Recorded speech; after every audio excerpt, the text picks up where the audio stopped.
Hello ಸ್ನೇಹಿತರೆ, ನಮ್ಮ Excel tips with Raju YouTube ಚಾನಲ್ಗೆ ನಿಮ್ಗೆಲ್ರಿಗೂ ಸ್ವಾಗತ ಸುಸ್ವಾಗತ. ಇವತ್ತು ನಾನು ಎಕ್ಸೆಲ್ನಲ್ಲಿ ಬ್ಲ್ಯಾಂಕ್ ಸೆಲ್ಸ್ನ ರಿಮೂವ್ ಮಾಡೋದು ಹೇಗೆ ಅನ್ನೋದ್ರ ಬಗ್ಗೆ ನಾನು ನಿಮಗೆ ತೋರಿಸ್ಕೊಡ್ತೀನಿ.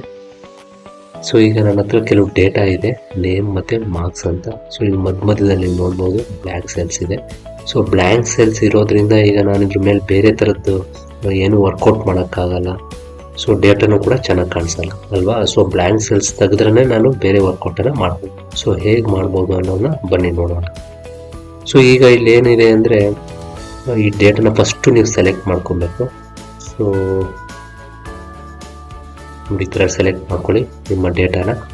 ಈಗ ನೀವು ಬ್ಲ್ಯಾಂಕ್ ಸೆಲ್ಸ್ನ ಐಡೆಂಟಿಫಿಕೇಶನ್ ಮಾಡಬೇಕಾಗ್ತದೆ. ಸೊ ಇದನ್ನು ಮಾಡಬೇಕು ಅಂದರೆ ನಿಮ್ಮ ಲ್ಯಾಪ್ಟಾಪ್ ಆಗಿರ್ಬೋದು ಅಥವಾ ಡೆಸ್ಕ್ಟಾಪ್ ಆಗಿರ್ಬೋದು, ಅದರಲ್ಲಿ ಫಂಕ್ಷನ್ F5 ಅಂತ ಫಂಕ್ಷನ್ ಕೀ ಪ್ಲಸ್ F5ನ ಕ್ಲಿಕ್ ಮಾಡಿ. ಫಂಕ್ಷನ್ ಕೀ F5 ಅಂತ ಮಾಡಿದ್ರೆ ನೋಡಿ ಈ ಥರ ಬರುತ್ತೆ. ಒಂದು ಇಲ್ಲ ಬರೀ F5 ಕ್ಲಿಕ್ ಮಾಡಿದ್ರೆ ನಿಮಗೆ ಈ ಥರ ಆಪ್ಷನ್ ಸಿಗುತ್ತೆ. ಇಲ್ಲ ಕಂಟ್ರೋಲ್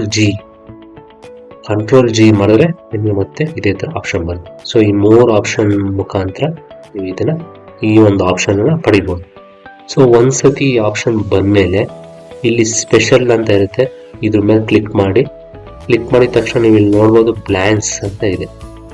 ಸೊ ಈ ಬ್ಲ್ಯಾಂಕ್ಸ್ ಅನ್ನೋದ್ರ ಮೇಲೆ ಕ್ಲಿಕ್ ಮಾಡಿಬಿಟ್ಟು ಓಕೆ ಮಾಡಿದ ತಕ್ಷಣ ನೀವು ಇಲ್ಲಿ ನೋಡ್ತಾ ಇರ್ಬೋದು ಬ್ಲ್ಯಾಂಕ್ ಸೆಲ್ಸ್ ಏನಿದೆ ಅದು ಹೈಲೈಟ್ ಆಗಿದೆ, ಅಂದರೆ ಬ್ಲ್ಯಾಂಕ್ ಸೆಲ್ಸ್ ಸೆಲೆಕ್ಟ್ ಆಗಿದೆ ಅಂತ ಅರ್ಥ.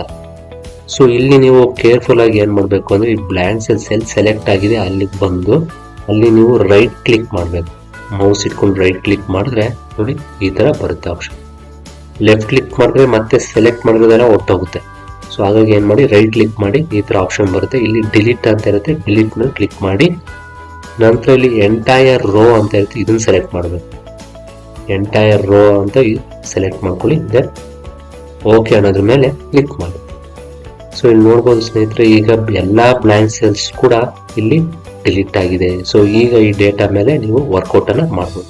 ಸೊ ಇದು ಸ್ನೇಹಿತರೆ ಬ್ಲ್ಯಾಂಕ್ ಸೆಲ್ಸ್ನ ಡಿಲೀಟ್ ಮಾಡೋದು ಹೇಗೆ ಅನ್ನೋದ್ರ ಬಗ್ಗೆ ಒಂದು ವಿಡಿಯೋ. ಸೊ ದಯವಿಟ್ಟು ಹೋಗೋಕ್ಕಿಂತ ಮುಂಚೆ ನನ್ನ ಚಾನಲ್ನ ಸಬ್ಸ್ಕ್ರೈಬ್ ಮಾಡ್ಕೊಳ್ಳಿ, ಲೈಕ್ ಆ್ಯಂಡ್ ಶೇರ್ ಮಾಡಿ. ಹಾಗೂ ಮುಂದಿನ ವಿಡಿಯೋದಲ್ಲಿ ಮತ್ತೆ ಭೇಟಿಯಾಗೋಣ. ಅಲ್ಲಿವರೆಗೂ ಜೈ ಹಿಂದ್, ಜೈ ಕರ್ನಾಟಕ.